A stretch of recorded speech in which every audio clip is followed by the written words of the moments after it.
Hello दोस्तों, राम राम। कैसे हो आप सभी को मेरे यूट्यूब चैनल जी एच राज प्लेस में सभी दोस्तों का स्वागत है। दोस्तों मैं बताऊंगा जो आप पेपर देने जाते हो तो उसमें आपको किस प्रकार से ध्यान रखना है, क्योंकि आप पेपर देने जाते हो तो क्या गलती कर सकते हो जिससे आपको पेपर में या फिर कहीं ना कहीं आपको उससे परेशानी आएगी। क्योंकि जब पेपर में आप गड़बड़ कर दोगे तो दोस्तों आपके कहीं ना कहीं नंबर कट जाएंगे। तो इसीलिए मैं बताना चाहता हूँ कि काफ़ी दोस्त होते हैं तो पेपर पे ध्यान नहीं देते हैं, जल्दबाजी में कुछ क्वेश्चन है उनको गलत कर देते हैं, सही होते हुए गलत कर देते हैं। तो आपको सबसे पहले पेपर करते समय तो आपके माइंड को प्रेजेंट रखना है भाई। जो आंसर शीट को भरते समय विशेष कर ध्यान रखना है, एक बार नहीं दो बार देखें उसको सही भरा है या गलत भरा है।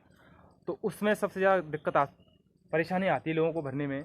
तो गड़बड़ कर देते हैं कहीं ना कहीं, गलती से दूसरी एक वे से गलत भर जाते हैं, तो जिससे भाई नंबर कटने की संभावना होती है। ऐसे हमसे भी हुआ था, एक दो क्वेश्चन में गलत हो गया या जल्दबाजी में। तो ऐसा आपसे नहीं होना चाहिए दोस्तों, क्योंकि गलत होते हैं कहीं ना कहीं एक नंबर आपके लिए मेरिट तक पहुंचाता भाई, एक नंबर से भी नौकरी लग सकती है। तो गलती ना करनी है, जो क्वेश्चन सही है उस पर भरोसा है तो वो गलत हो जाता है तो दिक्कत आती है। तो गलत नहीं होना क्वेश्चन। और आप पेपर करते समय भाई दूसरे की बातों में ध्यान ना दें बिल्कुल भी, क्योंकि आप पढ़े हो, इतना कोई पढ़ा नहीं है। तो आपने सोचा भाई हमने पढ़ा है वो हमारे लिए काम आएगा, तो दूसरे की बातों ध्यान रख दूसरे के।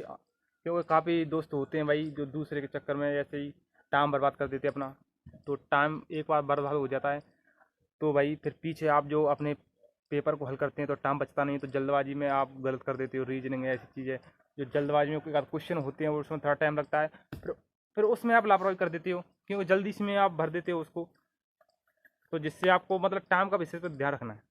तो दूसरे की बातों में नहीं आना है, अपने मतलब पेपर को स्वयं जल्दी जल्दी करें मस्ती से। एक बार पेपर ले लिया तो भाई उसी पे मन होना चाहिए 100%। और पेपर को करते समय एक एक बार से आप पूरे पेपर को करें, और जो क्वेश्चन नहीं आ रहा उसको एक बार छोड़ दें। तो जब आप मेहनत करोगे तो 100%ली आप 150 में तो 100 क्वेश्चन तो कर दोगे भाई। तो 100 का टारगेट तो ये आपका ऐसा लगता है कि सही 100 क्वेश्चन तो आपके 100% सही हो गए। तो फिर आपको 7-8 क्वेश्चन और करने हैं भाई, जो आपका जो डाउट है या फिर जो क्वेश्चन ऐसा लगता है कि थोड़ा आता है, या उसमें आपको रिस्क भी लेनी है, थोड़ा लगाना है भाई। दो जब आपको दो ऑप्शन मिल जाते हैं तो उसमें से कहीं ना कहीं एक सही है एक गलत है, तो उसमें आपको थोड़ा रिस्क भी लेनी है। क्योंकि आपको वो टारगेट तक तो पहुंचना है दोस्तों के। लगभग जो कैटेगरी वाइज टारगेट है लगभग आपको पता है कि कितनी कट ऑफ जा सकती है। अब हमारी भिवाड़ी से भाई कट ऑफ है जनरल की तो लगभग 55 से ऊपर गई थी। हमारी एसटी की भाई लास्ट जो सिलेक्शन हुआ था वो 49.50 पे सिलेक्शन हो गया था। ऐसे ही 51 इतने पे एससी का हो गया था, मतलब ज़्यादा परसेंट गई नहीं थी कहीं। तो ऐसे ही परसेंट गई, मतलब जो टारगेट है तो वो इतना होना चाहिए जो आप भाई के इतने पर हम 100% हम अपना काम हो सकता है, नौकरी लग सकते हैं। तो वो टारगेट तो लेके चलना है।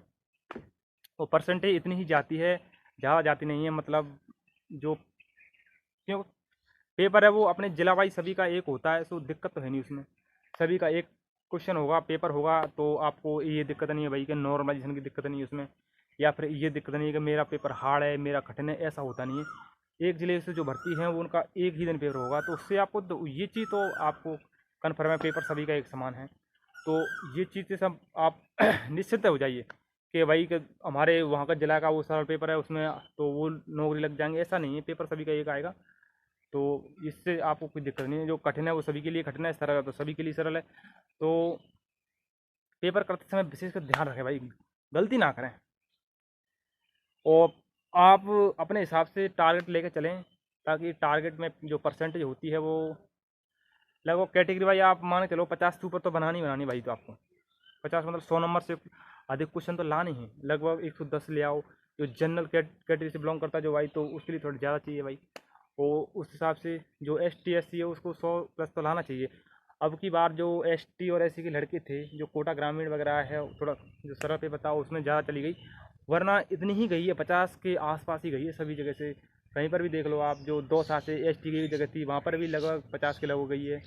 ऐसे धौलपुर से हम 5 बंदे थे तो उसमें से एक 50 वाला पास भी हुआ। हम 54-55 वाले, मतलब ये ज़्यादा परसेंट जाती नहीं है। तो आप इस हिसाब से पेपर को करें ताकि आपको पेपर टारगेट तक पहुंच सकें दोस्तों। और पेपर करते समय विशेषकर अच्छी प्रकार से जाए, आराम से मन लगाकर, क्योंकि मेहनत करी है आपने दोस्तों, तो उस पर आपको सफलता ज़रूर मिलेगी। तो thank you, best of luck. लापरवाही नहीं करें पेपर के अंदर, क्योंकि कहीं ना कहीं क्वेश्चन का गलत हो जाता है तो आपको बहुत दुख होता है बाद में। हमें भी ऐसा नहीं लगा भाई कि हमारी नौकरी लग जाएगी जब हम पेपर देने गए थे, हालांकि पेपर सही गया था।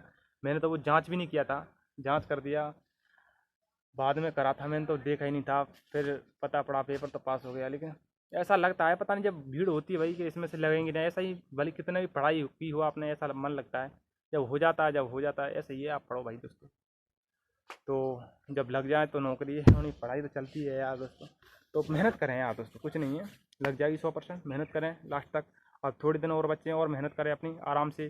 तो सभी दोस्तों को राम राम। मेरा यूट्यूब चैनल GH राज प्लस, इसे सब्सक्राइब करें। आपका टारगेट पूरा होने वाला है, तो हमारे भी टारगेट को पूरा करें दोस्तों। तो thank you, best of luck. हमारी भी ट्रेनिंग चल रही है, हमारा भी पेपर यहाँ पे आउटडोर इंडोर सब चीज़ POP होने वाली है जिस मई के अंदर। आपका मई में फ्री हो जाओगे, हम भी।